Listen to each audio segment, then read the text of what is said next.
Donald Trump, ये वो नाम है जो कब, कहां और कैसे अपने ही शब्दों से पलट जाए किसी को नहीं पता। ना जाने कितनी बार खुद को युद्ध रुकवाने का ही श्रेय दे चुके हैं और अपने आप को नोबेल शांति पुरस्कार देने के लिए नामित भी कर चुके हैं। कई बार ये तक कहा है कि मैं बीच में नहीं होता तो दुनिया में इस समय 6 युद्ध चल रहे होते। और अब टैरिफ नाम का एक नया बम इनके हाथ लगा है, जिसको ये जब चाहे जिस पर चाहे फोड़ रहे हैं। पहले भारत पर 25% का टैरिफ लगाया और उसके बावजूद कहते दिखे कि भारत उनका दोस्त है, तो वहीं दूसरी तरफ ऐसा ही कुछ चीन के साथ करने का कोशिश किया, लेकिन ड्रैगन ने जो जवाब दिया उसने ट्रंप को हिलाकर रख दिया। चलिए बताते हैं क्या है पूरा मामला। दरअसल अमेरिका चाहता है कि रूस और ईरान से तेल की खरीदारी ना की जाए। इस क्रम में इन दोनों से तेल खरीदने वाले देशों पर सख्ती बरती जा रही है। पहले डोनाल्ड ट्रंप ने भारत से आने वाले सामान पर 25% टैरिफ लगाया। इस झटके के बाद भारत में एक्सपोर्टर्स और कारोबारियों में खलबली मच गई है। लेकिन मामला यही नहीं रुका। इससे पहले ट्रंप ने चीन को भी यही धमकी दी थी और ये साफ साफ कह दिया गया था कि अगर चीन ने रूस से तेल खरीदना जारी रखा तो वहां से आने वाले सामान पर भी भारी भरकम टैक्स लगा दिया जाएगा। लेकिन अब चीन का इस पर जवाब आया है। ट्रंप की धमकी का जवाब चीन के विदेश मंत्रालय ने एकदम तगड़े अंदाज में दिया है। चीन के विदेश मंत्रालय ने कहा, चीन अपने फायदे के हिसाब से तेल खरीदेगा। टैरिफ वॉर में कोई नहीं जीतता। दबाव डालकर कुछ हासिल नहीं होने वाला। हम अपने देश की सुरक्षा और हितों की पूरी ताकत से रक्षा करेंगे। मतलब साफ है कि ड्रैगन झुकने को तैयार नहीं है।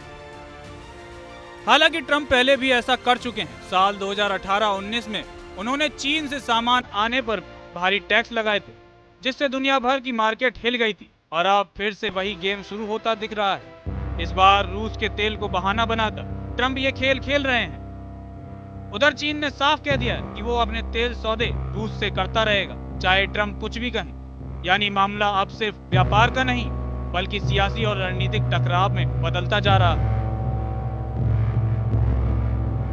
क्या है डोनाल्ड ट्रंप का प्लान? ट्रंप का उद्देश्य चीन के साथ व्यापार असंतुलन को कम करना है और अमेरिका में मैन्युफैक्चरिंग को बढ़ावा देना है।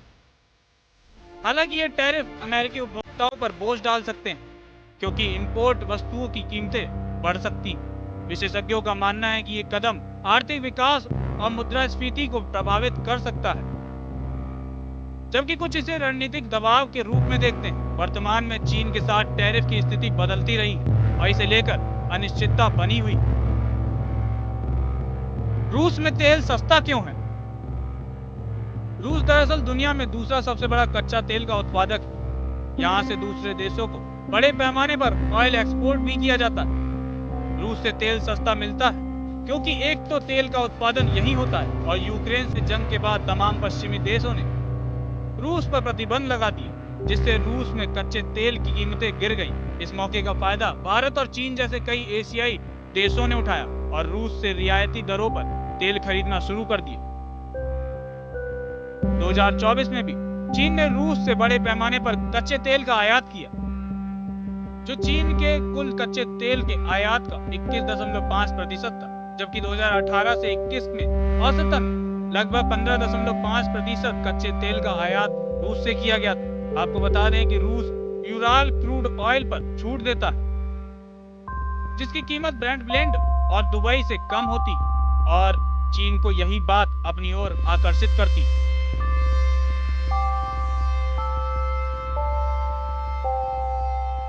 लिहाजा चीन के इस जवाब के बाद अमेरिका एकदम बौखला जाएगा। टैरिफ का बम तो फोड़ चुका है, लेकिन इसके सबके बावजूद देखना दिलचस्प होगा कि अब वो अपने तर्कस से कौन सा तीर निकालता है।